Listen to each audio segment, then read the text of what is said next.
Bienvenidos una vez más a Cabezónico, el podcast. Esta vez estamos con el episodio número 11. Tenemos aquí un gran invitado con nosotros, un gran miembro de la comunidad. La forma en cómo yo lo conocí, que me llamó mucho la atención, fue una vez en una reunión de padres y niños en el colegio donde nuestros hijos van. Y él él tomó la iniciativa de llevar la batuta de una actividad en la cual se practicaba lo que es la comunión o ejercitar lo que es la comunicación entre padres e hijos. Y pues fue una actividad muy chula y a mí la verdad me llegó mucho. Y me llamó la atención la capacidad que tiene Jorge de poder comunicar. Ahí fue la primera vez que yo lo vi.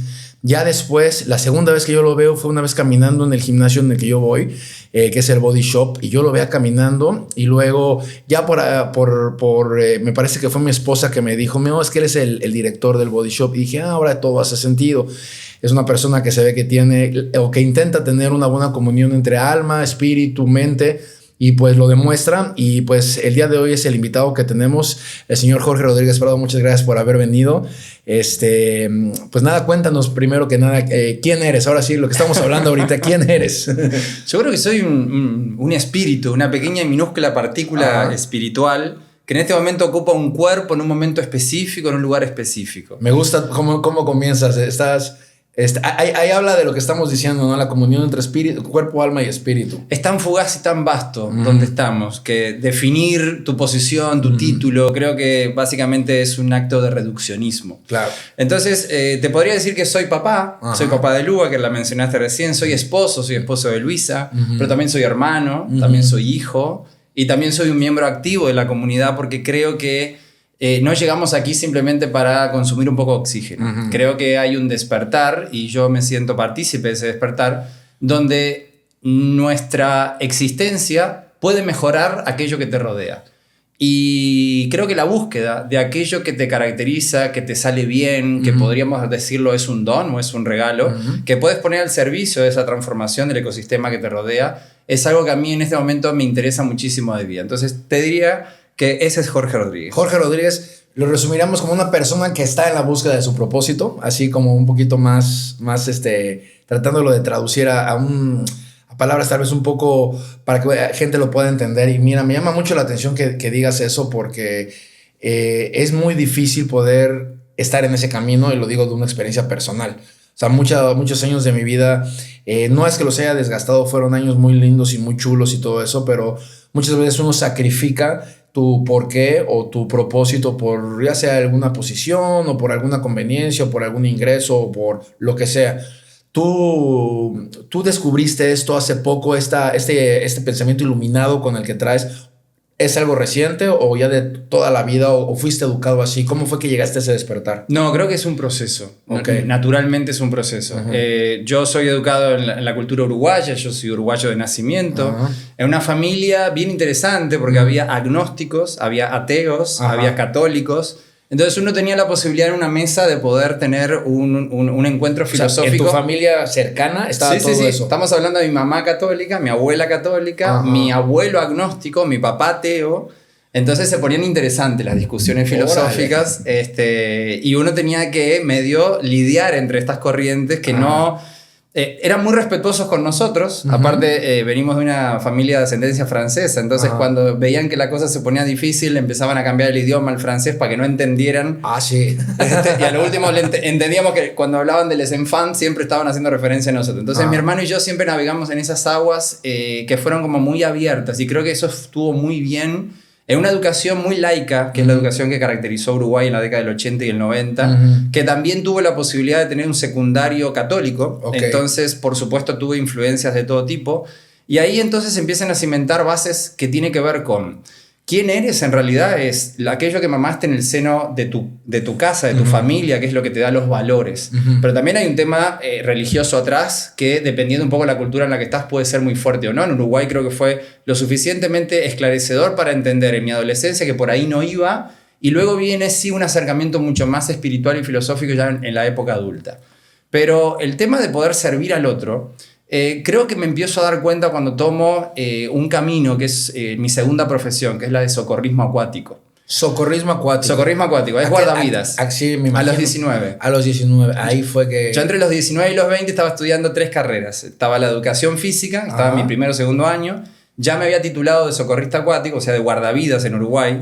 Y adicional estaba empezando ya la de entrenador de natación. O sea, me iba por ese lado a los 19. Aquaman. Todo lo que caiga en el agua a mí me llama la atención. Si venimos acá pensando que traes un uruguayo para hablar de fútbol, estamos en el horno. Porque no tengo ni la más pálida idea. Ahora, si la pelota se cae del agua, ya empieza a ser de interés para mí. Waterpolo. Uruguay es fuerte en waterpolo, ¿no? Uruguay se juega, ¿no? Tiene buenas selecciones de waterpolo, pero tiene 2 grandes problemas. Uno se llama Argentina y el otro se llama Brasil, que son unos monstruos en waterpolo. Entonces tenemos buena selección, pero somos 3.300.000 habitantes. Hacemos nuestro mejor esfuerzo. Hemos estado en el exterior también, pero estos 2 países de los cuales te hablo son realmente ejemplos internacionales. O sea, cuando tú compites en la zona Sudamérica, ellos 2 están cañones. Pero lejos. El problema es que no es que estén cañones, es como el rugby. Están muy lejos. Y en el rugby nosotros estamos mucho más cercanos. Pero volviendo de vuelta a lo nuestro, en el socorrismo acuático es cuando empiezo a entender este concepto de darse a los demás. Porque uno puede sonar como muy romántico o la gente puede estar asociado al socorrismo acuático con una serie como de Baywatch o cosas por el estilo.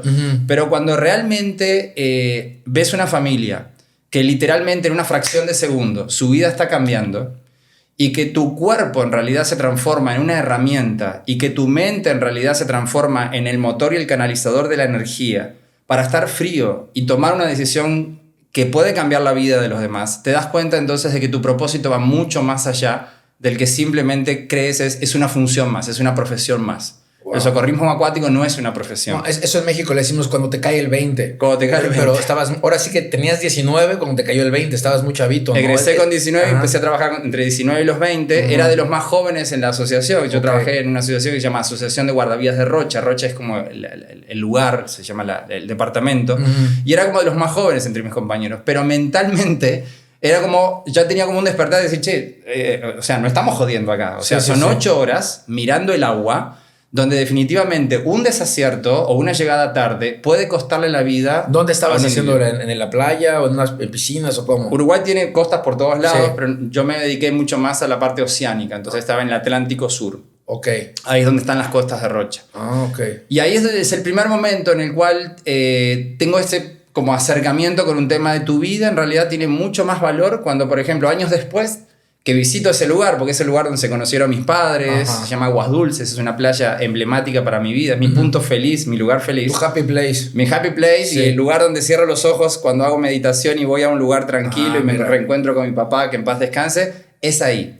Pero cuando voy físicamente, la gente sigue reconociendo que lo que hiciste fue mucho más que simplemente haber pasado 8 horas en una torre de guardavidas.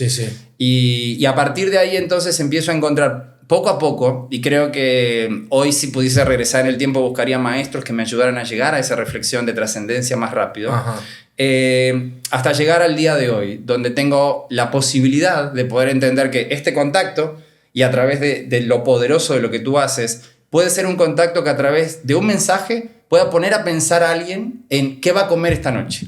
O por qué mañana sería el mejor día de su vida para ponerse unos tenis y en lugar de levantarse a las 7, levantarse a las 6:30 y al menos hacer 5 minutos de caminata. Lo cual es el mismo esfuerzo de salvar una vida, pero ahora una perspectiva ya no tanto acuática, sino diferente. Sí, claro. Cuando...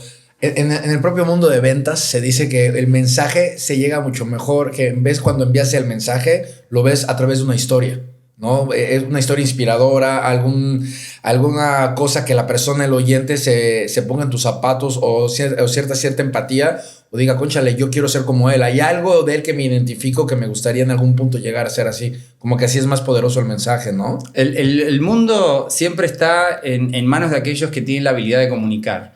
Y nosotros antropológicamente, que es otra de las áreas que me encanta, me apasiona, que es el estudio de la propia especie a la que pertenezco, tiene que ver con, hace muy poquito que aprendimos a identificar la información a través de textos. Venimos de una especie que fundamentalmente es metafórica y que ha hecho una trascendencia cultural fundamentalmente a través de la historia y del cuento.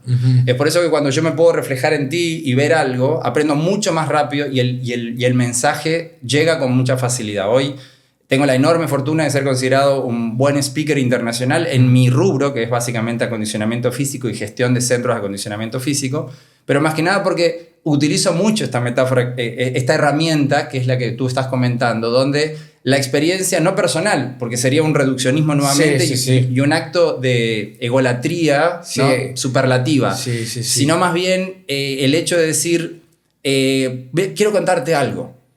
Y ese algo tiene que ver con algo que a mí me mueve. Entonces, cuando lo narrás, cuando tenés ese hilo conductor, esa narrativa, ese telling story, es mucho más fácil poder llegar a la gente con cosas mucho más complejas como qué es lo que sucede cuando tomás la decisión en el súper de qué es lo que vas a llevarte a la boca y qué es lo que vas a darle de comer a tu familia, por ejemplo.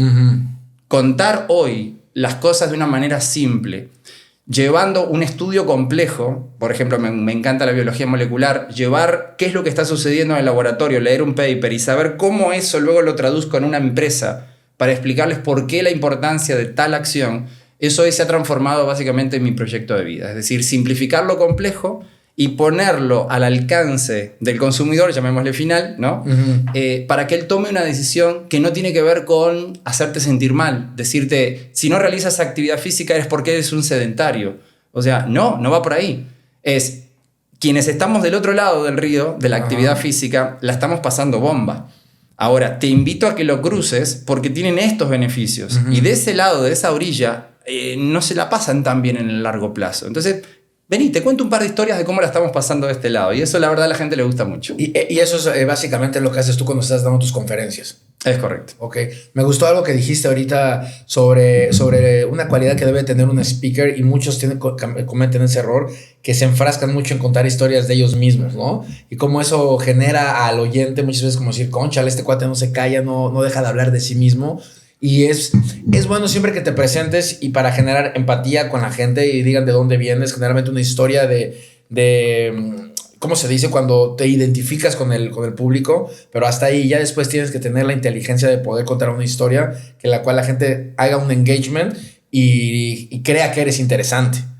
Es genuino hablar de ti, pero no es genuino disponer del valiosísimo tiempo del escucha para solamente hablar de ti y las historias que a ti te llevaron al éxito, porque es una minúscula partícula de absolutamente nada en un cosmos de oportunidades. Sí. Oye, George, y bueno, todo esto que estás intentando siempre, porque uno siempre está en el intento, quiero ser mejor, como que nunca llega a esa parte. Todo este conjunto de habilidades que tú tienes, ¿cómo tú lo estás como empaquetando en el trabajo que tú haces? Bien, pues es una buena pregunta, porque ya lo último, uno cuando tiene la fortuna, como me defino a mí mismo, de tener la posibilidad de hacer o trabajar lo que amo, el tiempo empieza a fluir de una manera diferente. Mi relación de tiempo y espacio es diferente a la de una persona que considera, hoy tengo que ir a trabajar. Yo me levanto y digo, qué bueno que me diste un día más, porque hoy tengo la oportunidad de poder acercarme un paso más a mi propósito, y tengo una organización, que afortunadamente soy el director general de la organización, que me da la oportunidad de poder poner todo esto en práctica. ¿Qué significa esto? Primero, apasionarte obsesivamente de algo que te lleve a casi estar todo el día pensando en eso. Y eso para mí se llama bienestar. ¿No? Entonces, ¿cómo hacemos para un mundo cada vez más caótico, cada vez más enfermo, cada vez, no quiero lucir demasiado apocalíptico, pero es una realidad, la vemos en las cifras todos los días, transformarme en un individuo que pueda llevar un mensaje a colaboradores que a su vez su función es mejorar el bienestar en un tercero? Entonces por ahí es donde empieza el asunto. Entender el why, el famoso why del cual habla Simon Sinek, para mí es como el motor básico. Una vez que uno tiene el propósito, y mi propósito es llevar bienestar a la mayor cantidad de gente, tanto en el ámbito laboral como fuera, entonces ahora pero no podés solo. Yo no puedo bajar y hablar con 17.000 usuarios y decirles, mira, hoy estoy contento de que estés... No. Hay gente que tiene que vibrar en esa sintonía. Entonces, cuando vos vibrás en alta en relación a yo me doy para que vos estés mejor, ahora la pregunta es, ¿cómo puedo viralizar eso? Y ese es un poco mi objetivo. Mi objetivo es llegar a entrenadores, llegar a conserjes, llegar a gerentes, para que entiendan de que su trayectoria no es trabajando en una empresa. Hacer una cultura. Es generar una cultura, pero donde lo más importante es que tú te sientas empoderado y sientas que básicamente tu rol es transformar la experiencia de alguien más en algo positivo. ¿Cómo? Pongamos un ejemplo. Si hoy te dedicaste a entender la mezcla entre el agua y el detergente para que huela bien, ya estás trabajando en algo que hace sentir bien a quien va a pasar por ahí, va a respirar y va a decir subconscientemente, este lugar es limpio, sano y merece la pena estar aquí. Y le estoy hablando a un conserje que capaz que lo único que dice es, a mí lo que me dicen es que le eche esto al agua. Ajá. No se trata de trapear, se trata de cómo llevas lo que estás haciendo a un ámbito de mayor trascendencia. ¿Quién te lo está ayudando a ver? ¿Y qué te gustaría que sucediera luego con eso? Es decir, cuando yo me levanto y tengo esa expectativa de decir, wow, un día más para avanzar, ¿cómo hago para que el resto de la organización también lo haga? Y como director en este momento, tengo una oportunidad única, porque no sé si lo voy a volver a hacer en otro momento, solo puedo saber lo que está sucediendo en este preciso instante, pero no la pienso dejar pasar. Entonces, afortunadamente también te lo comento porque puede ser también una línea de exploración para muchos de los que nos están viendo, hace como 3 años tuve la oportunidad de tomar un diplomado que me cambió la cabeza, me partió la cabeza. Yo estaba viviendo en Costa Rica y unos colegas de Argentina me invitan a lo que es un Chief Happiness Officer, que muchos dicen, ¿y eso cómo se come? Bueno, básicamente es un gerente de felicidad. Es un miembro de la organización que lo que busca es implantarse dentro del ecosistema de la gestión humana para hacer el acto de que tú te sientas bien haciendo lo que estás haciendo un común denominador diario. Entonces imagínate un miembro de gestión humana que se acerque contigo y te diga, Lalo, ¿qué es lo que te hace feliz? Y Lalo dice, andar en patineta. ¿Y cómo es compatible la empresa con la patineta? No, la verdad la empresa esto y la patineta lo otro. Por poner un ejemplo que estoy viendo acá en la pared, ¿no? Entonces este individuo lo que hace es busca la opción de decir, ya sé, Lalo, fíjate que si logramos esto, tenemos para ti más horas libre o un día libre para que puedas disfrutar de un skatepark. Y tú dices, no me está dando dinero, no me está diciendo que me está dando algo que a mí en realidad me hace feliz. Porque de pronto es un Lalo de 18 o 19 años que quiere eso, ¿no? Entonces, gracias a haber tomado ese tipo de influencia y empezar a moverte más en psicología positiva, en coaching, pero desde un punto de vista de un coaching organizacional, hoy tengo más herramientas para cuando me enfrento con un grupo de colaboradores poder decir, este es un poco el objetivo. Si tú estás vibrando positivo, si tú estás feliz en lo que estás haciendo, esto va para adelante. Está muy interesante eso. Me dejaste pensando a mí también sobre ese diplomado, ¿eh? Es el cambio paradigmático de las organizaciones actuales. Antes, ¿qué decíamos? Frases clásicas, ¿no? Por ejemplo, los problemas se quedan afuera aquí a trabajar. Si no le gusta que se vaya. Si no le gusta que se vaya. Y entonces, ¿qué es lo que estabas pensando? Lo que estabas básicamente viendo es al ser humano como un recurso que puede ser sustituible, pero no al ser humano como un recurso que si vibra positivo y puede crecer, la organización está confinada al crecimiento. No hay otra opción que el éxito. Sí, 100%. Y antes las organizaciones lo que decían es, vamos por plata, vamos por esto, vamos por lo otro. Antes todavía muchas.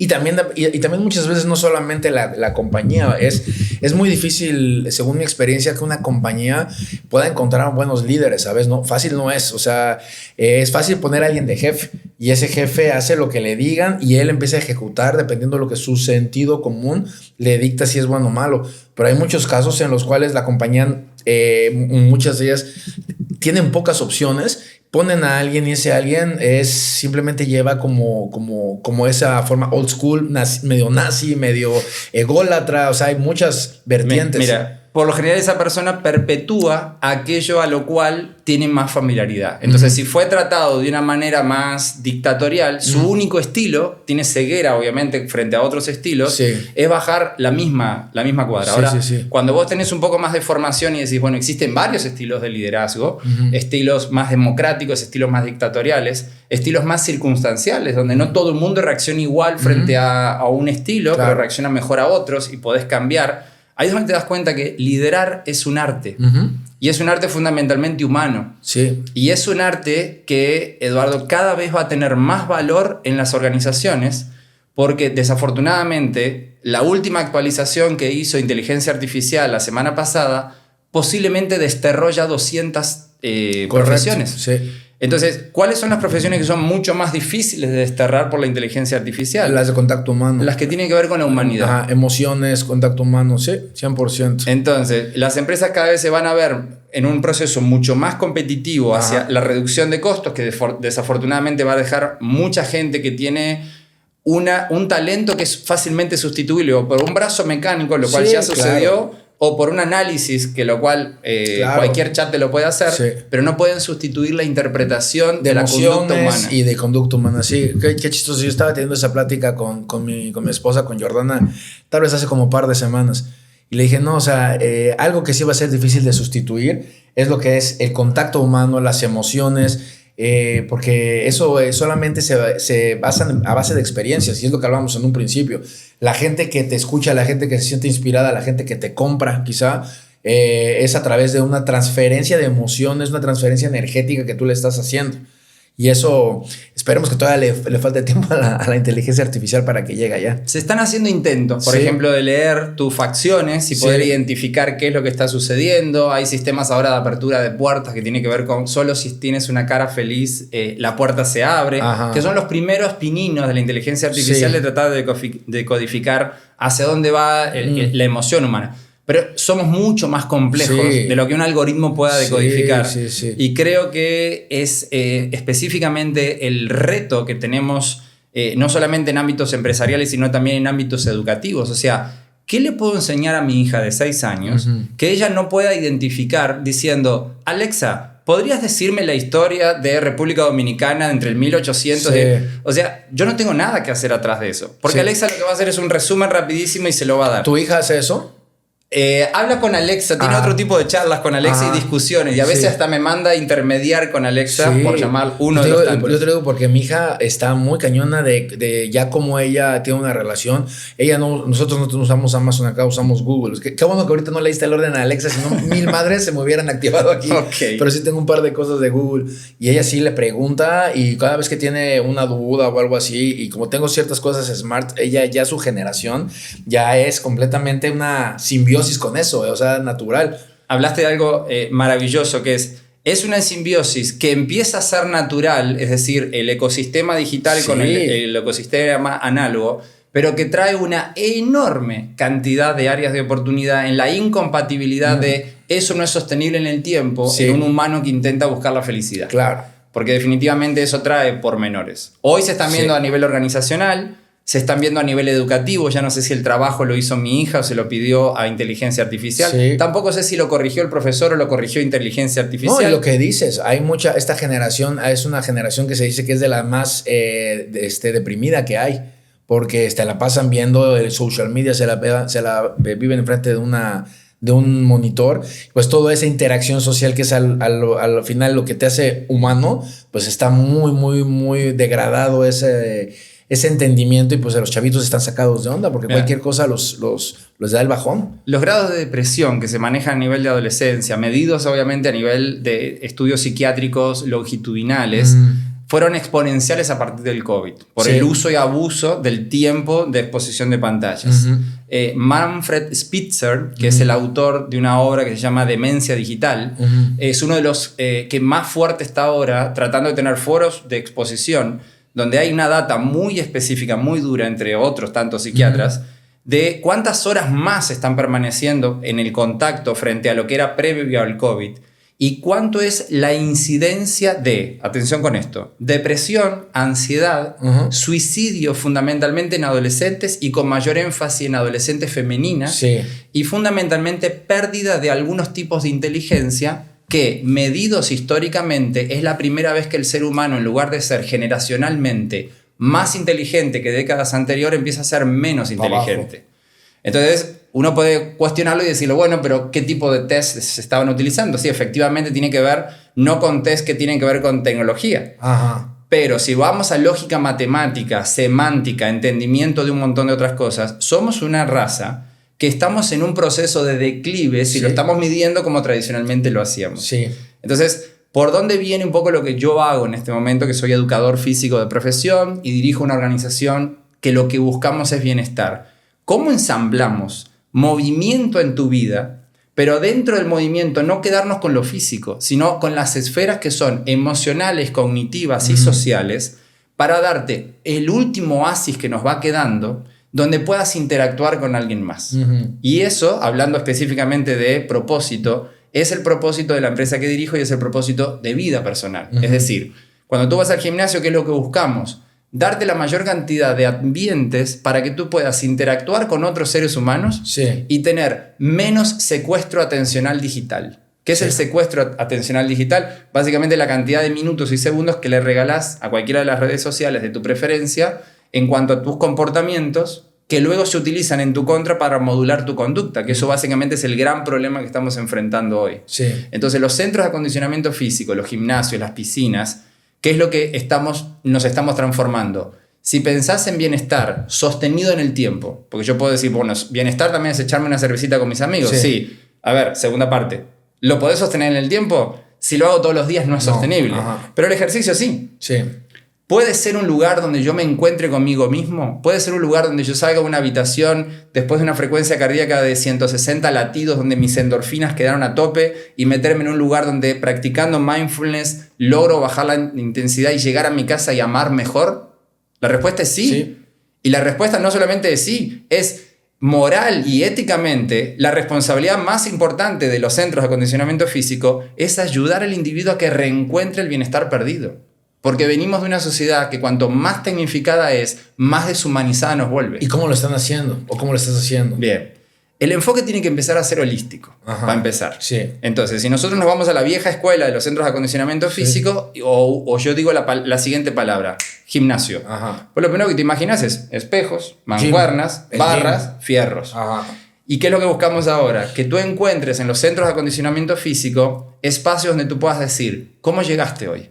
Entonces, para empezar, humanos que te atiendan, no máquinas. Y que cuando te vean a los ojos te digan, Eduardo, hoy te veo un poquito más bajo de energía. ¿Cómo te sentís? Ya empezar un entrenador, empezar una relación contigo, no diciendo, hoy toca pecho, mañana espalda, sino, ¿cómo te sentís? Escuchar un feedback resonante, decir, mira, hoy el trabajo estuvo pesadísimo. Me encantaría algo como más light, porque lo que menos quiero a las 8 de la noche es meterle más duro y llegar a casa con insomnio y no dormir.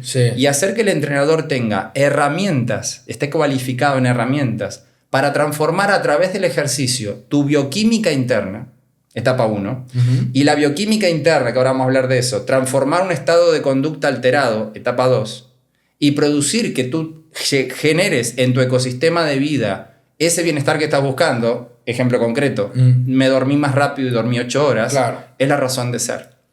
Ahora, ¿lo podés hacer con todo el mundo igual? No, porque cada cerebro es un cerebro diferente. Entonces, el objetivo de la formación de los entrenadores es jugar un poco al alquimista. Vamos a poner un ejemplo. Capaz que alguno de los que nos sigue escuchando todavía dice, che, está bueno eso del insomnio, a ver cómo funciona. Si vos tenés un problema de insomnio y es agudo, no crónico, porque si no tendría que estar un psiquiatra hablando de esto, pero si es agudo, podemos también analizarlo de una perspectiva de cuáles son algunas limitantes. Algunas de las limitantes pueden ser hormonales. Tenés una alta incidencia de algunas hormonas que te llevan a dormir mal o no tener todavía la posibilidad de dormir el tiempo correcto. Entre ellas cortisol, ¿no? Entonces, ¿qué es lo que hacemos? Aplicamos una dosis de ejercicio específica, lo digo claramente, entrenamiento aeróbico de intensidad media.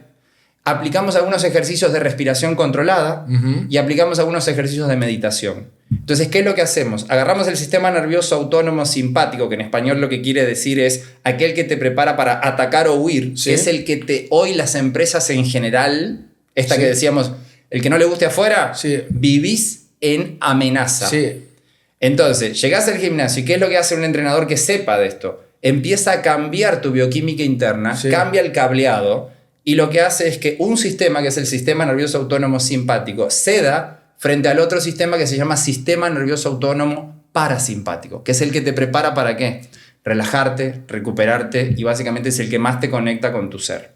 Entonces, si yo logro esto de 6 de la tarde a 7, que me vas a visitar, o de 7 a 8, y vos te vas del gym, llamémosle así, ¿no? A tu casa en ese estado bioquímico y en ese estado cerebral, sos otra persona. Oye, pero eso se escucha con mucho trabajo, ¿no? O sea, poder entrenar a la gente que llega a ese nivel, bueno, es mucha chamba, ¿no? Y vos sos un aliado mío, porque el trabajo no tiene que ver específicamente con que el entrenador sepa esto, sino el trabajo es hacer que la gente que nos está escuchando y que diga, che, pero yo voy al gimnasio. Si usted va al gimnasio, le guste o no, lo sepa o no, quiera o no, esto ya está pasando en su vida. El tema es llevarlo al plano de la conciencia. Otros te pueden decir, yo estoy del otro lado, yo estoy bajo de energía todo el día, como si me hubieran dado un martillazo en la mañana y no logro levantar. Lo que te di a ti para bajar la intensidad cambia completamente en el que necesita más activación. Claro. Él necesita catecolaminas, necesita hormona de crecimiento, necesita adrenalina o hormona testosterona, y eso lo logro con otro estímulo de fuerza.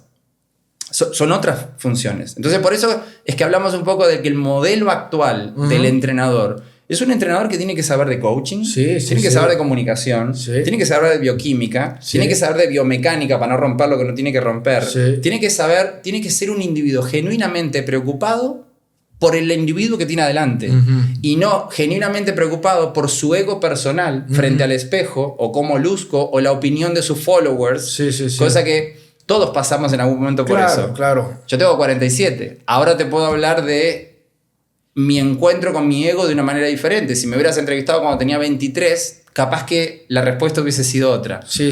Hoy tengo la fortuna de hablar con chicos que tienen 23 y decirle, maestro, está bueno, disfrútalo, pero también entendé que tenés la capacidad de poder transformar la vida de quien tenés adelante. Y eso es 10.000 veces más poderoso que los likes que vas a tener después de que posteaste una fotito tuya frente al espejo. Y eso a algunos les cambia la cabeza. ¿Cuándo comenzaste tú como director? Aquí, casi 2 años, en julio. Casi 2 años. De hace 1 año y medio. Hoy, ¿cuál ha sido tu reto hasta ahorita más? Entender la cultura dominicana. Entender la cultura dominicana. No, o sea, tú llegaste, tienes 2 años trabajando, pero también tienes 2 años viviendo en el país. Sí, el mismo día que llegué, casi que a lo que vamos, a trabajar. Oye, entonces llegaste, o sea, dominicana, eres uruguayo, viviste en México, eres speaker internacional. Entonces, ¿cómo ves tú la diferencia desde a la perspectiva del ejercicio, digámoslo, para que sea un poco más, para acotarlo un poco más al tema del ejercicio, de país en país? ¿Cómo cambia? El ejercicio en cada país es un reflejo de la sociedad, porque así ha sido el deporte desde sus comienzos como una forma de establecer en periodos de no guerra una actividad que mantenga a los soldados activos. Entonces los países más bélicos... ¿Sociedad? ¿Y tú le integrarías también la política también ahí? Es que no hay manera de disociarlo. Es un binomio que no hay manera de sacarlo. Entonces es bien interesante la pregunta, porque uno dice, bueno, ¿qué relación hay entre sociedad, actividad física, lo que puedo percibir de su relación y la política? Aquellas sociedades que tienen poblaciones más activas son por lo general sociedades más tolerantes entre sí, con menos conflictos. No digo que no los tengan, digo que tienen menos conflictos a nivel de población y obviamente tasas de enfermedad mucho más bajo. Entonces, ¿qué es lo que sucede? Hay un tema que se llama la cultura que esa sociedad tenga sobre la actividad física. Pongamos algunas cifras sobre la mesa. Si vos me decís, ¿quién es el país que tiene un nivel de penetración de más gente haciendo actividad física dentro de los clubes y gimnasios? Muy probablemente en el bloque americano sea Estados Unidos, que ya tiene 2 cifras, está arriba de 20% de su población. O sea, el 20% de la población de Estados Unidos va a hacer una actividad física. Está inscrito dentro de un gimnasio. Hacen actividad física más, pero inscritos dentro de un gimnasio, que es una actividad física sistemática, controlada. Ya están aproximadamente acercándose ahí. ¿Estados Unidos? Estados Unidos. Pero también dicen que es uno de los países con más obesidad, ¿no? Lo que pasa es que tienen los 2 grandes problemas. O sea, no encuentran la zona media. Están polarizados de un lado hacia el otro. O sea, tenemos tanto... Tú me preguntas eso, yo pensaría que de América, uno de los países que yo considero que el deporte es como más emblemático y casi cualquiera persona de ese país que yo conozco está muy involucrado en el deporte, son los argentinos, por ejemplo. Bueno, si lo ves de la perspectiva nada más. Creo que es un tema de perspectiva. Es un tema de perspectiva, ok. No es el más, Brasil es el más. Brasil es el que tiene más penetración. Entonces, ¿de qué estamos hablando? De qué tanto juega en el rol social que empieza... desde la familia, ¿no? Tus familiares, ¿no? ¿Se mueven o no se mueven? Claro. ¿Qué tanto pega en la escuela? La educación física escolar fue vista como una materia extracurricular que la tenemos que tener porque, hay que tenerla. Sí. O realmente tiene un grado de sistematización y de importancia cabal, como el norte de Europa, donde te dicen, es que no hay manera de que estos cerebritos de 6 años se potencien a ser los tomadores de decisiones mundiales si no los llevamos en su máxima expresión. Y la máxima expresión no es en la inactividad, es en la actividad física, donde el lógico matemático, el semántico, el músico, el artista logra su expresión máxima. Claro. No es en ausencia de movimiento, es con movimiento. Muchos países, igual que vienen de bloques socialistas o comunistas, tienen la cultura del deporte muy fuerte, ¿no? Sí, y tiene 2 razones. Sí. La primera es tiene múltiples razones, Ajá. pero dos de las que podemos poner sobre la mesa es la importancia que tiene para ellos el escaparate internacional del deporte como la fortaleza de esto es la fuerza de mi gente. Sí. Entonces, ¿qué es lo que pasa? Más propagandístico. Tiene un poco Sí. de esa fracción. Y la segunda es porque también son conscientes, Rusia no es una excepción, tienen de los primeros laboratorios, por ejemplo, de neurofisiología aplicada al movimiento Sí. del mundo, empiezan en escuelas de hace más de 150 Sí. años con ellos, porque saben los enormes beneficios que trae la actividad física, llámese deporte, actividad física Sí, sí, recreacional, la que tú quieras, en el desarrollo del individuo. Ujú. Ahora, también hay una necesidad de tener soldados. Sí. Entonces, vamos a volver de vuelta al ejemplo de los Estados Unidos. Desde hace algunos años ya se empieza a considerar la epidemia de la inactividad, del sobrepeso, pero el problema no es el sobrepeso, es la inactividad, como un problema de amenaza nacional, En Estados Unidos. de seguridad nacional. Ah, sí. La pregunta es ¿por qué? Porque traen una logística armamenticia y una carrera militar tan sólida, tan fuerte, que si tú vives ahí o estás un rato, ves la publicidad todo el tiempo, el Sí. reclutamiento en los Sí, supermercados. es una cultura. Es una cultura. Muy cabrona. Que cuando ellos dicen, bueno, en estos años, ¿cuánta gente logró pasar los primeros exámenes, los primeros tests? Se dan cuenta que cada vez es menos la población que lo logra. Porque así como decíamos, el ser humano está perdiendo la capacidad de ciertos tipos de inteligencia, no todos, pero Ajá, algunos. sí. También está perdiendo sus facultades físicas. Claro. Nos movemos menos, tenemos menos fuerza, tenemos menos músculo. Como la película de Wall-E. Por ejemplo, vamos hacia ahí. Entonces, ¿qué pasa cuando tu objetivo era tener un ejército que ahora tiene que bajar los estándares de reclutamiento porque definitivamente los aspirantes Si no están entran. dando el ancho? Ajá. Entonces, ahí es donde te das cuenta cuál es la importancia de inculcar el movimiento. Entonces, primero uno siempre celebra de que haya culturas que tengan más movimiento que otras. Ajá. Y segundo, entender que más allá de si hay una propaganda política o si hay un objetivo bélico atrás, lo importante es el ser humano. Sí. ¿Qué me pasa cuando llego a República Dominicana? Hay mucha gente Ajá. en el intento de realizar actividad física, Ujú. pero no con la conciencia clara de cuál es la razón más importante. ¿Se entiende por dónde va? Cuando uno habla de neurociencia aplicada, muchos dicen, ok, es la primera vez que escucho Ajá. de que si salgo a caminar 20 minutos y luego me siento en mi oficina, mi capacidad, por ejemplo, Ajá. para procesar más datos más rápido, Ajá. aumenta. Nunca me lo habían dicho. Entonces, es como que venimos bien, porque es un terreno muy fértil para empezar a hablar esto a nivel de organizaciones. Donde más me invitan es en los foros de organizaciones, donde me dicen, necesitamos trabajar con gente que tiene burnout. ¿Cómo Ok. la actividad física podría ayudarlos? Y ahí es la primera vez cuando la información que estamos hablando tiene más de 40 años. Y las organizaciones en todo el mundo ya las han utilizado. Los Sí, sí. snacks de movimientos, salirse de las sillas ergonómicas por sillas mucho más incómodas que permiten algo que se llaman sitting break. Ah. Por ejemplo, lo que estás haciendo vos, que es Sí, sí, a sí. todo dar, me Sí, siento sí, como sí. el Sí, jefe. sí, sí. Eso básicamente es un atentado contra tu salud. Claro. Porque si este podcast la gente lo está midiendo, ya debemos ir más o menos como al minuto 30. Entonces, Ajá. ¿qué sería lo más sano si esto fuera un ejemplo de una organización? Ujú. Que tú entre el 35 y el 40, Te pares, te estires, una sacudidita. sitting break, que es levantarte de la posición de sentado. ¿Y qué es lo que ahora también estamos utilizando? Los desk, ¿no? Donde vos puedas estar Parado. trabajando. Nosotros Ajá. podríamos tener este podcast perfectamente parados. Sí. Pasa que venimos de una escuela donde la comodidad es básicamente el común denominador. Claro. Esta es un grano de arena en un ejemplo que podrían ser mayúsculos, en un océano de ejemplos similares, de cómo las organizaciones ahora están entendiendo, y República Dominicana va, pero mucho más lento de lo Ajá. que he visto en otros países, hacia este concepto de ensamblar en la educación, la sociedad, las organizaciones y las empresas el movimiento como un gatillo que permite que tu cerebro o que tu ser Ajá. llegue a la máxima expresión, no que se quede en la submáxima. Porque entonces, si yo permito que la organización crezca, más inversión tecnológica, más esto, más... Pero la, no le metes allá. pero la pregunta es, ¿y alguien se sentó con el CEO de la empresa a medir la tensión arterial? ¿Alguien sabe cuál es la resistencia a insulina que trae el director de finanzas?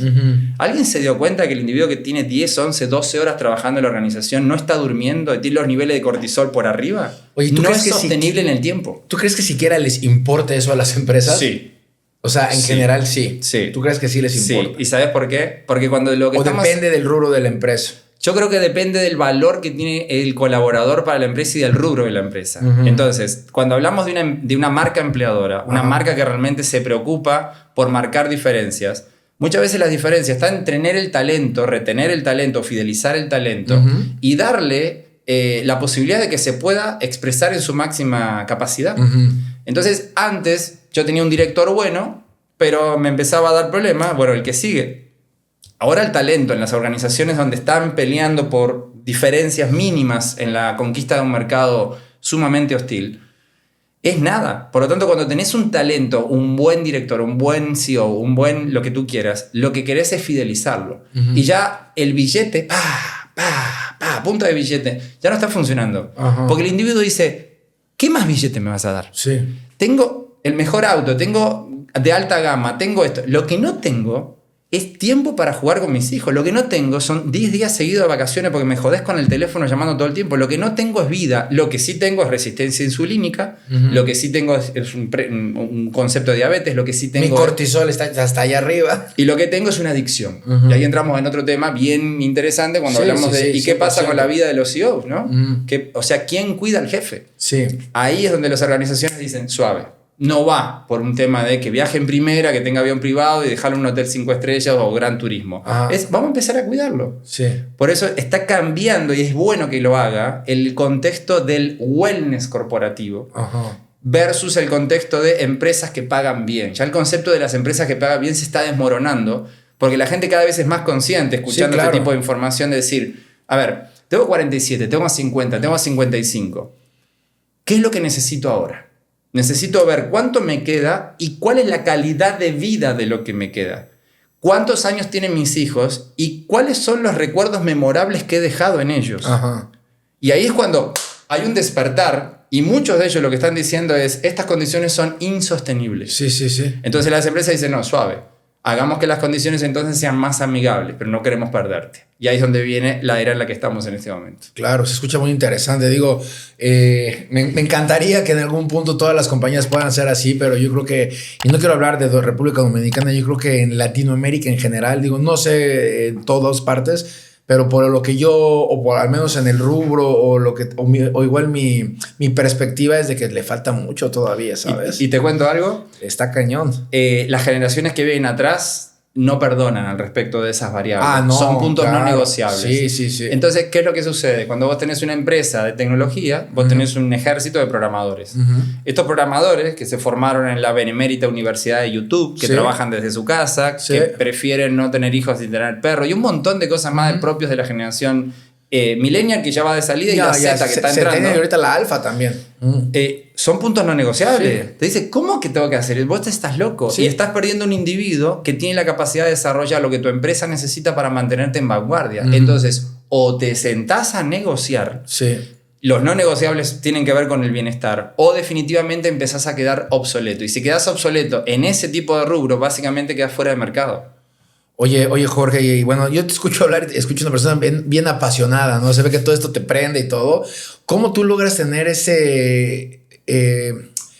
¿cómo logras tú tener lo que hablas, tener lo que quieres provocar en tu compañía? ¿Cómo logras tú llevar eso a tu hogar? ¿Cómo logras tú tener ese balance? ¿Cómo logras tú poder tener, digo, es lo que hablábamos antes de comenzar el podcast, tienes 47 años, dijiste. 47. Tienes una niña de 6 años. En la perspectiva del latino, empezaste a tener hijos a una edad ya avanzada, no eres el chavo de 20 y tantos que tuvo su hijo, o sea, empezaste tu primera y única hija a los 41, no es común eso, pero sin embargo te veo con una pila. Y ¿cómo logras tú traer ese balance, toda esa buena enseñanza, todo ese buen mensaje a tu hogar? Bueno, hablar de lograrlo es hablar como ya de una misión cumplida. En realidad es una batalla constante. Porque el problema ¿cuál es? Cuando tú no tienes pasión por lo que estás haciendo en tu trabajo, es un trabajo. Entonces tú podrías bajar el switch del trabajo, llegar a tu casa y obviamente conectarte con otra cosa. Los que son más apasionados tenemos un gran problema. Y es que no podemos desapasionarnos. No podés desapasionarte. Entonces ahí es donde radica este dilema entre en qué momento vos necesariamente tenés que tomar una decisión dramática en tu vida y para tratar de encontrar aquello que en el espíritu finalmente te va haciendo bien. Voy a poner algunos ejemplos de mi vida específicamente. Yo era un individuo que podía agarrar el teléfono a cualquier hora del día, ¿no? Y en las posiciones anteriores, direcciones comerciales, direcciones de innovación tecnológica, las llamadas serían a las 10 de la noche, 11 de la noche. Uno de los no negociables de mi empresa anterior es, si hay una llamada que es de emergencia, yo la voy a tomar. Pero si hay un WhatsApp que va a llegar después de mi horario, yo no lo voy a tomar. Ajá. Y no es un tema de desinterés, es un tema primero del empoderamiento de 10 directores que tengo que son unos aviones, o sea, son unas personas increíblemente capaces, en las cuales yo confío. Y la segunda es porque yo lo que necesito es conectarme en el aquí y el ahora, que es mi familia cuando llego, y no seguir conectado. Claro. Y afortunadamente tengo la posibilidad de poder hacerlo. Sí. Y el segundo tiene que ver con tratar de llevar esta charla también a la familia, pero no con la pasión de hablar de negocios con mi hija o con mi esposa, que honestamente no están en ese tema, sino tratar de llevar lo que te pasa en el trabajo en ejemplos que puedan ser interesantes para tu hijo o para tu esposa. No sé si me explico con claridad. Llevar cualquier ejemplo de lo que puedas ver. Yo tengo, por ejemplo, la posibilidad de trabajar con cerca de 400 colaboradores, de todos los estratos socioeconómicos. Y cuando veo a mi hija, por ejemplo, bañarse, lo primero que hago es una reflexión de decirle, ¿tú sabías lo afortunada que eres de estar bañándote en este momento con agua caliente y con una gran cantidad de agua? Hay una gran cantidad de niños que no tienen esa posibilidad. Entonces, no es que dejes la pasión, sino que tomas aquello que te apasiona y tratas de llevar en ejemplos cotidianos a tu hija para que disfrute lo que tiene, se conecte con el presente, pero que al mismo tiempo a ti te dé la tranquilidad de que eres coherente entre aquello que te apasiona y lo que llevas al hogar. Hay muchas veces que me gana, entonces mi hija me dice, ¿en qué estás pensando? Es porque me encontró, ¿no? Obviamente en versión zombie. Acá, en Narnia. En Narnia, completamente, porque vos estás resolviendo quién sabe qué cosa, o estás volado en algo, y los que tenemos cerebros creativos tenemos ese gran problema. Siempre estamos viendo la relación entre cosas, ¿no? Te cuento una anécdota. En casa tenemos una ley que dice lo siguiente: mi esposa cocina delicioso, pero es una bala, una bestia cocinando, una cosa muy buena. Entonces, el que cocina, no lava. Entonces, obviamente, tómala. Yo, para mí, cocinar es como si fuéramos de campamento. Yo del arroz con el espagueti no salgo. Soy bueno para asar carne y hasta ahí. O sea, nadie quiere que tú cocines. Salvo que toque asado, ¿no? Sí. Entonces me toca lavar. ¿Y qué es lo que terminamos haciendo? Yo, al lavar los platos, entro en trance. Y vos decís, este tipo está mal de la cabeza, viene de una fiesta. ¿Qué es un trance? Es una actividad que a mí me permite, por en ese momento mi hija no está lavando conmigo, mi esposa no está lavando conmigo, es una actividad mecánica, física, que me lleva a que mi cerebro resetea. Y en el momento en que mi cerebro resetea, yo lo único que estoy esperando es el golpe de esa idea que te ayuda a salir adelante o de un problema o que genera una acción siguiente. Es una meditación. Es una meditación. Es una meditación. La única diferencia es que ese insight, que así le llamamos en psicología, unos lo reciben en la ducha, otros bueno, yo manejando. Lo recibo... Cuidado con eso. Yo lo recibo lavando los platos y en la ducha. Entonces, ¿qué es lo que me regaló mi esposa? Un plumón, un marcador para ventanas.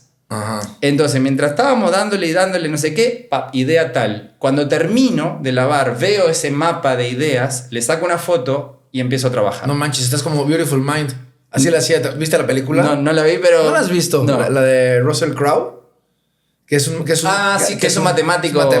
Okay. Bueno, no tan así, pero definitivamente hay una gran cantidad de insight, de ideas, de conexiones que se van dando solo en ese momento.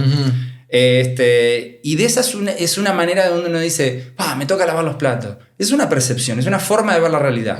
Que a nosotros no vemos la realidad como es, vemos la realidad como somos. Yo digo, qué bueno que tengo este tiempo para hacer esto. ¿Por qué?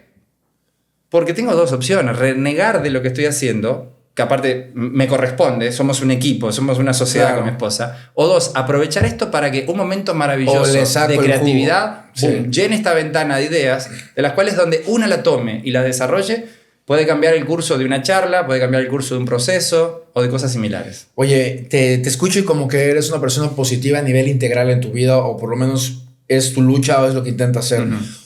¿Llegó a pasar algo en tu vida en el pasado donde tú de alguna u otra forma tocaste con fondo o algún problema o algún reto muy cañón que tuviste en tu vida y que dijiste, ¿sabes qué? Jorge, ponte las pilas porque no estamos yendo a ningún lado. ¿Sí te llegó a pasar? Yo creo que todo el tiempo te está pasando. Hay momentos en los que pueden ser como más duros y momentos en los que no. Para mí el más duro, que fue un despertar, un abrir de ojos espiritual, un abrir de ojos de conciencia, tuvo que ver con el COVID, indudablemente. Ah, sí. Completamente. A mí el COVID es lo mejor que me pasó. Wow. Te lo planteo en esa perspectiva. Ajá. Yo venía a trabajar en una empresa muy sólida, muy fuerte en ¿En qué México. país te agarró? ¿En Costa Rica. En Costa Rica te agarró. Costa Rica.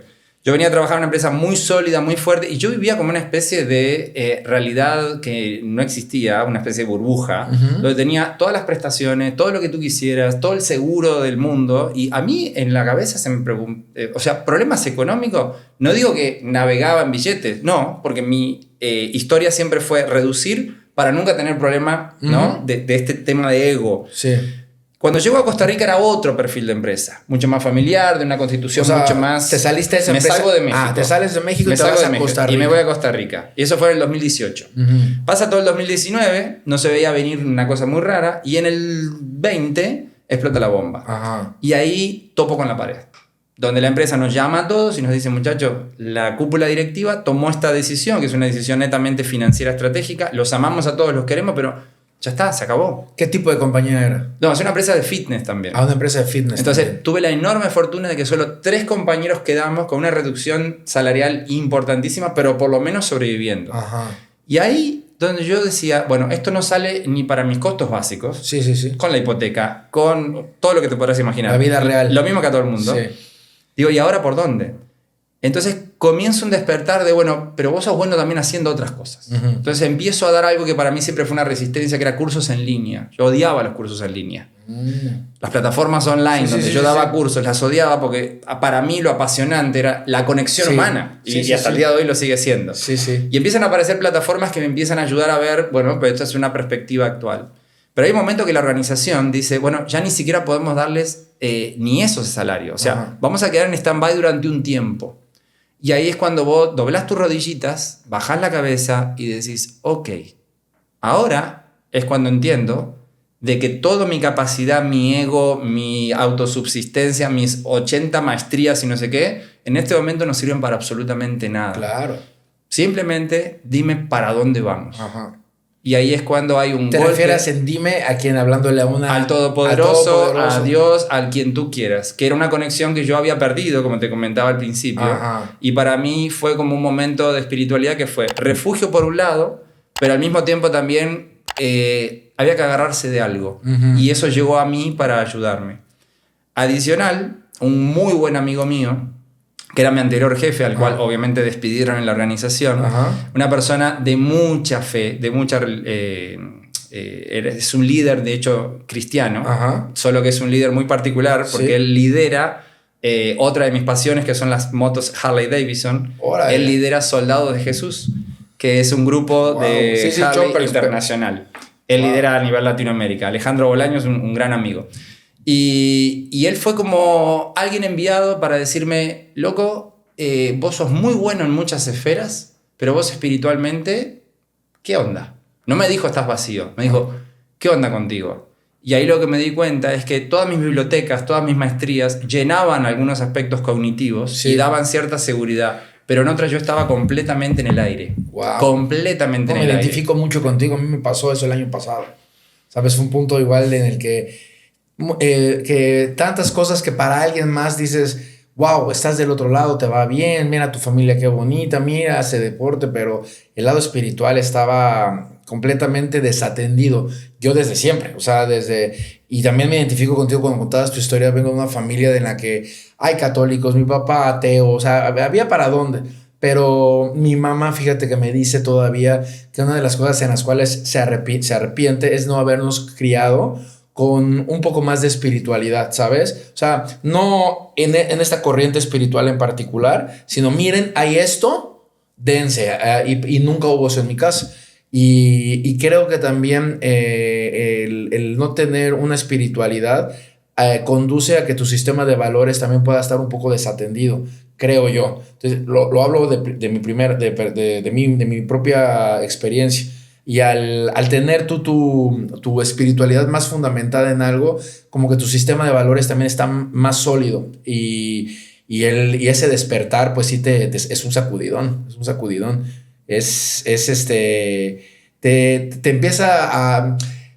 Cambia tu conciencia porque ya dejas de pensar en ti mismo nada más y comienzas a pensar en muchas más cosas y muchas más personas.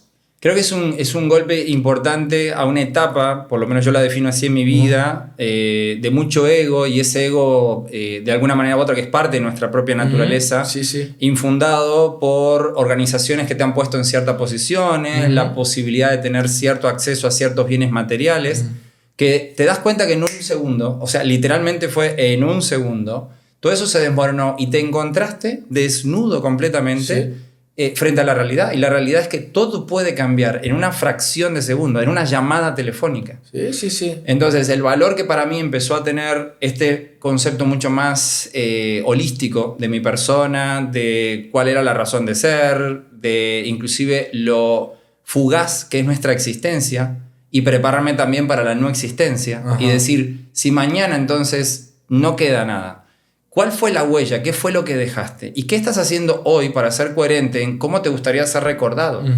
Entonces se sucedieron una gran cantidad de situaciones que aparte el momento se prestaba, porque era un momento muy caótico, ¿no? Y eso a mí me cambió dramáticamente. Oye, Jorge, ¿cómo tú practicas tu espiritualidad? Ahora discúlpame si es una pregunta muy personal. No, está perfecto. Pero ¿cómo tú practicas tu espiritualidad?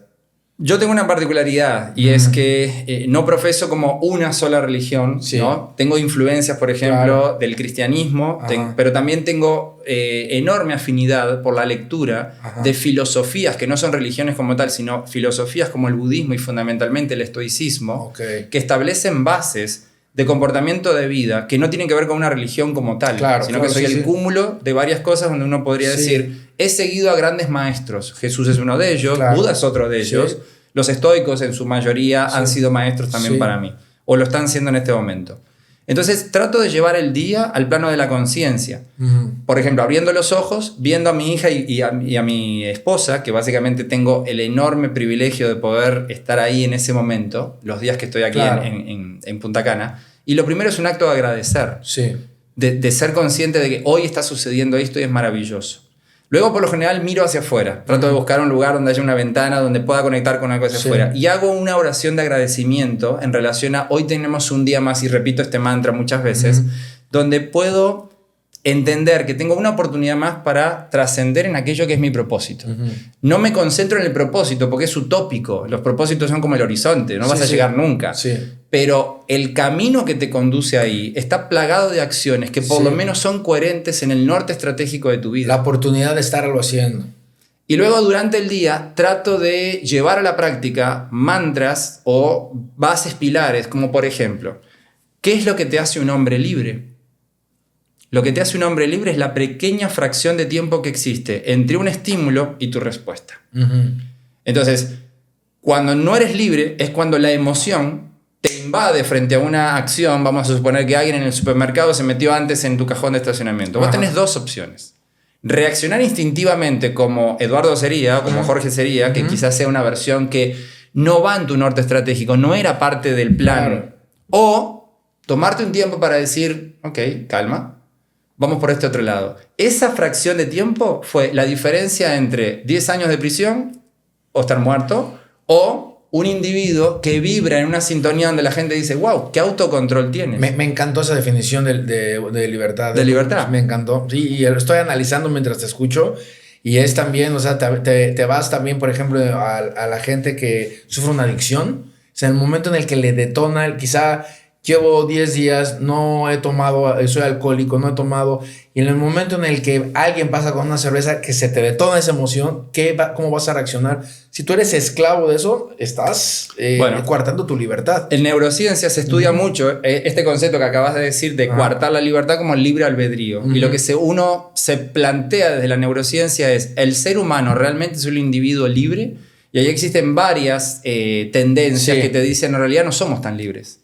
Porque como humanos, al mismo tiempo, y lo bueno de estudiarlo es que uno puede como concientizarlo, tengo la capacidad de expresarlo, o sea, la necesidad como docente de expresarlo, y luego vivirlo.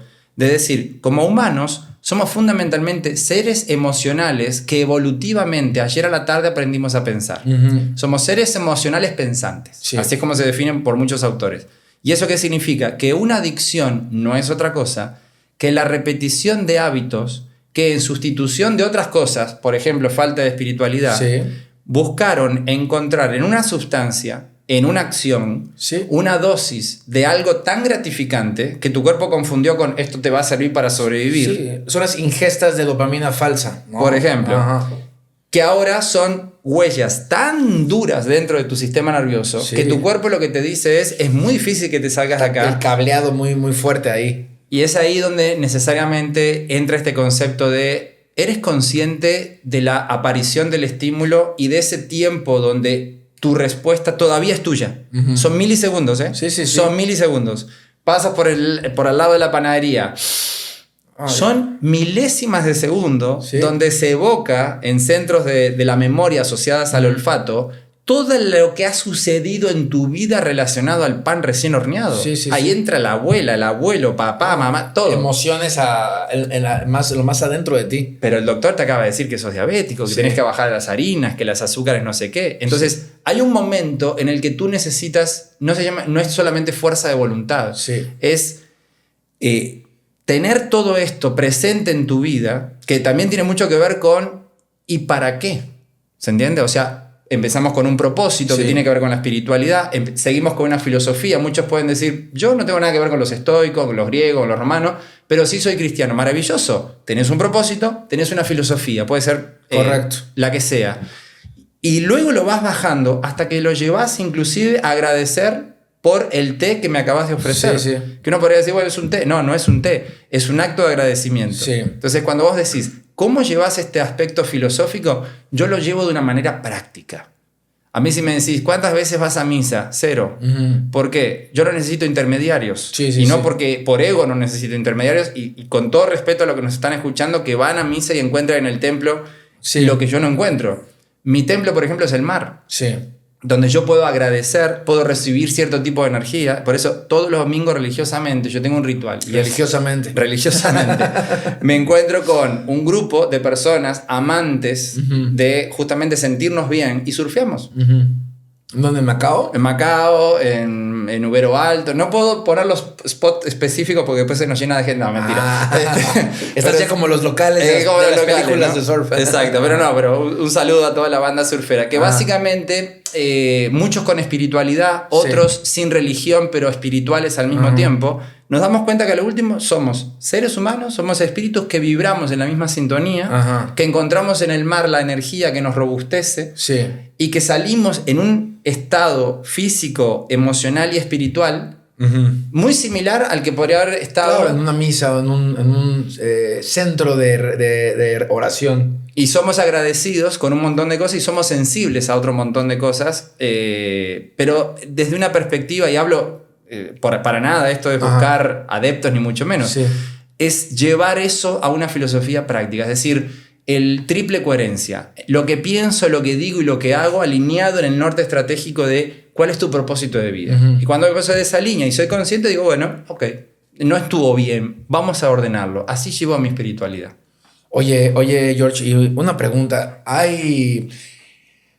O más bien, ¿qué tú le pudieras recomendar a una persona, ok?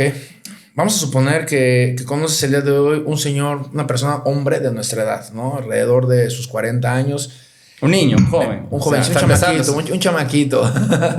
un hombre que está en sus 40 años, está deprimido, está con problemas en el trabajo, no hace deporte, tiene ciertos problemas con su familia, en cómo está criando a sus hijos, tiene ciertas situaciones con sus hijos, problemas en el trabajo, está contigo y tú lo ves así. ¿Qué tú le dirías a esa persona?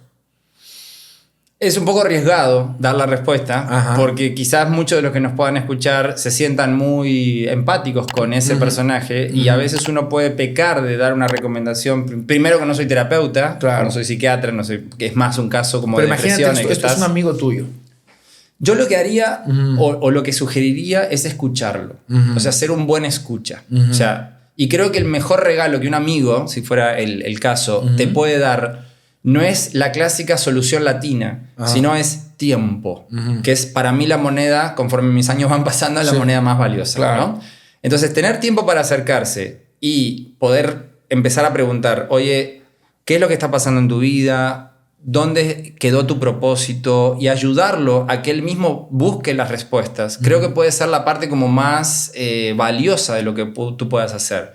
¿Qué es lo que habitualmente yo hubiese hecho hace 20 años atrás o 15 años atrás, después de haber estudiado psicología y PNL y coaching y no sé cuánta cosa más? Lo que tenés que hacer es esto. O sea, no se trata de una prescripción de un fármaco. Se trata de estar ahí para escuchar y generar las preguntas adecuadas para que la persona busque la incomodidad de no tengo la respuesta. Entonces ayudarte a decirle, ¿y no has pensado consultar a tal persona que podría ayudarte con esa respuesta? Y por otro lado, si veo que hay algo de mi ecosistema de vida que pudiese ayudar, vamos a poner un ejemplo. La persona está deprimida y yo le digo, ¿no te gustaría el domingo que viene acompañarme a ir a la playa un rato? Bueno, vamos. Yo sé que hay muchas de las cosas que domino porque ese es mi campo de especialidad en el cual me hago responsable y puedo prescribirlo, como por ejemplo la exposición al sol, lo cual estimula cierto tipo de vitaminas que me hace sentir mejor, el movimiento que estimula, por ejemplo, 4 tipos de hormonas que me hacen sentir mejor, y un montón de situaciones más que pueden estar asociadas a la actividad física, que yo sé que tienen la capacidad para cambiar momentáneamente el estado de conducta. Si eso sucede y es positivo, preguntarle, ¿cómo te estás sintiendo ahora? ¿Te estás sintiendo bien? ¿Y qué pasaría si empezamos a replicar, a reproducir esto una vez más? Pero eso solamente en una compleja ecuación como la que acabas de describir, problemas familiares, problemas de adicciones, problemas de esto, es una variable. Entonces, ¿qué es lo que corresponde? Entender que la solución a un problema complejo nunca puede ser a través de una variable longitudinal llamado movimiento o entrenamiento para mejorar tu estado conductual, sino que esa variable tiene que ser acompañada de, bueno, ¿y has hablado, por ejemplo, con algún terapeuta, un psiquiatra, un psicólogo? Sí, te hago esa pregunta porque veo que conoces mucho del caso, obviamente, y por el tipo de negocio en el que tú te manejas, porque eres un hombre de esa edad y porque también creo yo que nos es difícil a veces. Quiero hablar como un promedio, no quiero generalizar, pero en general a veces es como difícil como hombre poder aceptar que tienes ciertos problemas, ¿no? Como que somos muy herméticos y no te quieres hacer sentir como vulnerable o débil quizá, y uno se guarda las cosas. Ahora, ¿no te parece también que es, porque lo estamos hablando, bien o mal lo estamos hablando y la gente lo está escuchando, los que siguen enganchados, que pertenece a un paradigma histórico que creo que se está desmoronando y es... El hombre no habla de emociones porque el hombre, y lo ejemplificaste muy bien, se vulnerabiliza al hablar de emociones. Y yo creo que no hablar de emociones no solamente no te vulnerabiliza, te hace más hombre, al mismo tiempo te permite compatibilizar con personas de diferentes géneros, por ejemplo, y adicional te quita el problema de las enfermedades que vienen asociadas con la represión de la emoción contenida.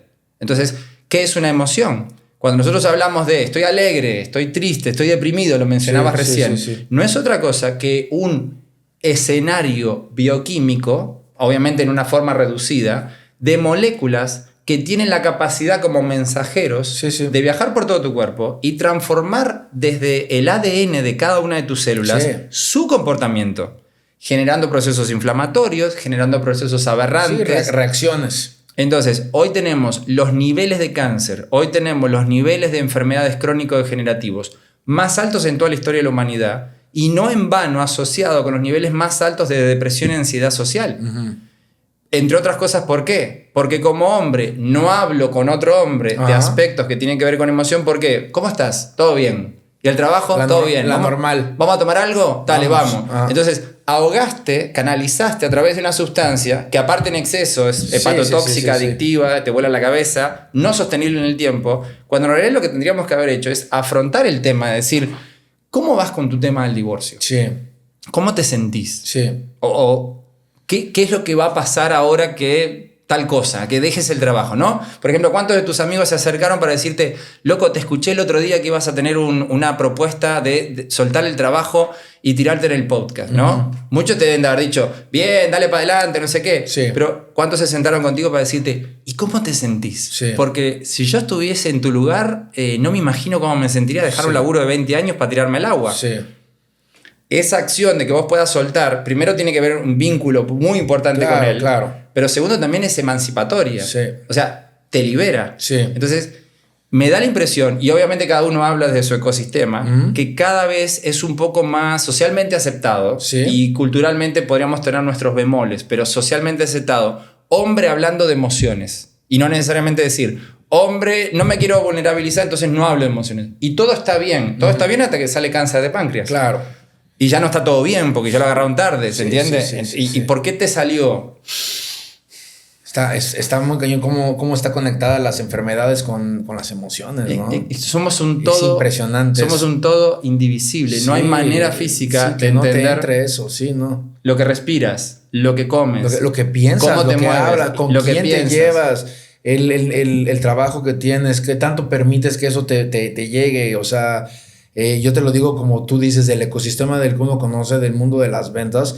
En mi cabeza vienen infinidad de casos de personas que han sido afectadas de manera negativa porque simplemente se dejaron llevar, ¿sabes? Se dejaron llevar en el sentido de que el trabajo los penetró por todos lados, ¿sabes? Las emociones, el estrés, la adrenalina, el greed, el querer más, la competitividad, ya cuando cae en algo tóxico, sí es fuerte, y vi casos muy, muy trágicos. El problema fundamentalmente es ese, ¿no? No llevarlo al plano de la conciencia.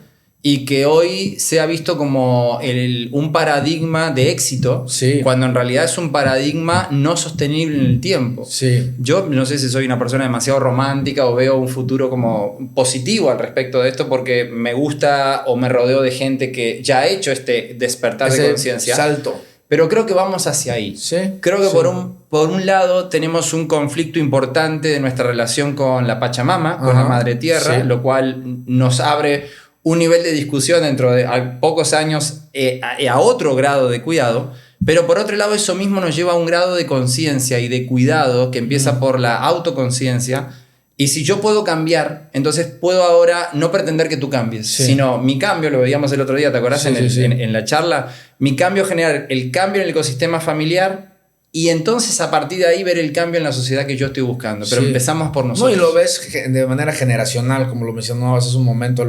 Verás que la siguiente generación ya tiene unos no negociables mucho más marcados que lo que tuvo nuestra generación o lo que sea pueda tener. Ya hay un despertar que viene ya también implícito con esta... Lo veo con mi hija, tiene 7 años y ella simplemente nació vegetariana, ¿sabes? O sea, aquí no hay nadie que sea vegetariano, pero ni cerca. Y ella simplemente, y su trip es por los animales, o sea, no es por otra cosa más que por el cuidado de los animales, y lo trae. Y también yo veo, yo tengo un hijo adolescente, tiene 14 años, y él me cuenta cómo está con sus amigos y eso, y veo, no sé si sea un caso muy particular por él, por la escuela en la que va, pero yo recuerdo cuando yo tenía 14 años y éramos nosotros unos salvajes, ¿sabes? En el sentido del bullying y del apodos y del tema era más fuerte. Ahorita hay mucho más conciencia en el cómo se va a sentir esa persona de que yo me pase de lanza. Entonces, sí creo que hay una tendencia hacia lo mejor. Oye, Jorge, y ya para ir terminando, creo que esta pregunta va de la mano con lo que estamos hablando. ¿Cómo tú en este 2024 tratas todo lo que viene siendo la inclusión en el tema del negocio de la compañía que estás dirigiendo? Es una pregunta muy interesante porque cada compañía tiene como una base filosófica. Entonces, en particular, Body Shop Athletic Club tiene bases cristianas. Entonces, somos abiertos, ¿no?, a entender que pueden haber como diferentes vertientes de inclusión, inclusive en nuestros colaboradores y en nuestros usuarios. Sin embargo, el respeto que nosotros tenemos y básicamente nuestros dogmas, nuestra doctrina, tiene que ver con una doctrina netamente cristiana. Y en eso se basan nuestras conductas de comportamiento, en eso se basa, por ejemplo, hemos tenido solicitudes de las más extrañas, como por ejemplo, yo no me defino por ningún género, entonces quiero un vestidor específico para personas que no se definen, que no son no binarias. Nosotros decimos, es una posición entendible, es respetable, pero también es respetable que nosotros tengamos esta libertad de decir, esta organización como tal tiene base cristiana y como tal nosotros organizamos hasta la infraestructura de esta manera y está todo bien si la gente decide, bueno, está perfecto, podemos coexistir. Okay. Como también, bueno, entonces buscaré una opción donde se respete otra cosa o se conviva, porque el respeto está. Sí. El tema es, esa es un poco la filosofía. Ah, mira. Pero actualmente tenemos, por supuesto, orientaciones sexuales de diferentes tipos en colaboradores y ni hablar de la gama de usuarios. Sí. Con 17.000 clientes te podrás imaginar que tenemos para... ¿Es la cadena de gimnasios más grande del país? Depende cómo evalúes lo grande. Si es por el número de usuarios, no. Pero acordate que nosotros estamos en una categoría que es el high-end, que es el premium. Sí. Entonces, en la categoría high-end, sí. Con 6 clubes, o sea, 5 jumbos, 5 grandes y un estudio, somos quienes lideramos el mercado dominicano y yo te diría que el Caribe en la categoría premium. No, a mí me encanta. Yo soy clientazo de ustedes desde hace como 3 o 4 años.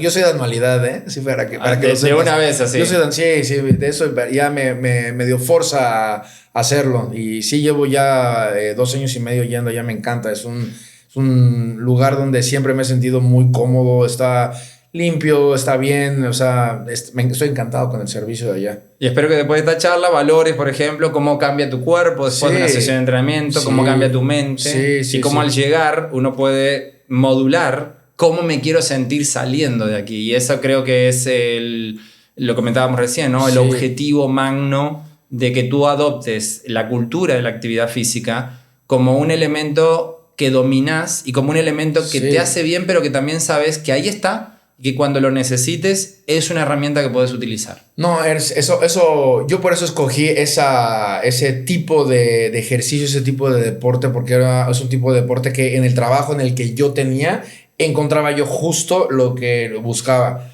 ¿Qué era lo que yo buscaba? Un momento para estar tranquilo, en paz, con mi gym, con mi entrenador, que tengo mi entrenador que es Eduardo, también un saludo, que llevo con él 2 años porque él es me gusta su forma de ser, ¿sabes? Con él conecto de una manera en la cual vamos a lo que vamos, y yo en mi trabajo antiguo, donde estaba dirigiendo una oficina de sala de ventas, lo que hacía todo el tiempo era hablar, resolver problemas. Entonces, cuando intenté varios ejercicios, varios deportes, incluso el CrossFit, llegué y esa madre para mí es muy social, ¿sabes? Mucha plática, que sí, que esto, que lo otro. Que el pádel es un club social. Entonces dije, no, yo con el gym, yo a lo que voy, calladito, y sí, sales completamente diferente. Eso es lo lindo de la actividad física, ¿no? Cada cerebro es una forma diferente, cada espíritu es una forma diferente, y lo bueno es la búsqueda, y por eso aliento a aquellos que nos están escuchando que dicen, bueno, yo la verdad no tengo mucho deporte. Bueno, lo aliento a que busque, que empiece una búsqueda, que puede ser desde lo tan simple como caminar y que te pegue un poquito el sol, andar en bicicleta, surfear, bucear. Porque definitivamente siempre, indudablemente, y en esto sí apuesto mi quincena, como quien dice, vas a encontrar la mejor versión de ti mismo. Es muy difícil que el deporte te vuelva una peor persona que la que eras sin deporte. Claro. La actividad física nos humaniza. Entonces, un poco la propuesta es esa. Pues bueno, Jorge, te agradezco mucho tu tiempo, estuvo muy buena. Este podcast lo vi como un masterclass, estaba yo así que me hubiera gustado estar tomando apuntes, pero bueno, lo bueno es que está grabado. Te agradezco mucho tu tiempo, que hayas venido, que nos hayas contado, que nos hayas hablado, y pues bueno, no está de más hacer la invitación a la gente, primero a que se cuestionen siempre, ¿no? Siempre es bueno cuestionarse qué estoy haciendo, qué puedo mejorar, y como tú dices, el deporte, creo yo, siempre es una solución. A mí me ha ayudado, a la gran mayoría de las personas que yo he visto que lo practican les ha ayudado. Como padre es algo que quiero inculcar en mis hijos. Eso es algo que en esta casa es un no negociable. O sea, aquí se practica deporte, ¿sabes? Todo el mundo hace algo de ejercicio y pues es siempre positivo el outcome. Entonces, venir y escuchar a alguien como tú con el conocimiento que tiene, no está de más también invitarlos a que formen parte de esta familia que está buscando algo positivo. Y pues nada, Jorge, te agradezco tu tiempo. Al contrario, felicitarte por el proyecto, que sea el capítulo 11 de muchísimos capítulos más que vengan por delante y que transforme vidas. Muchas gracias, George. Dale.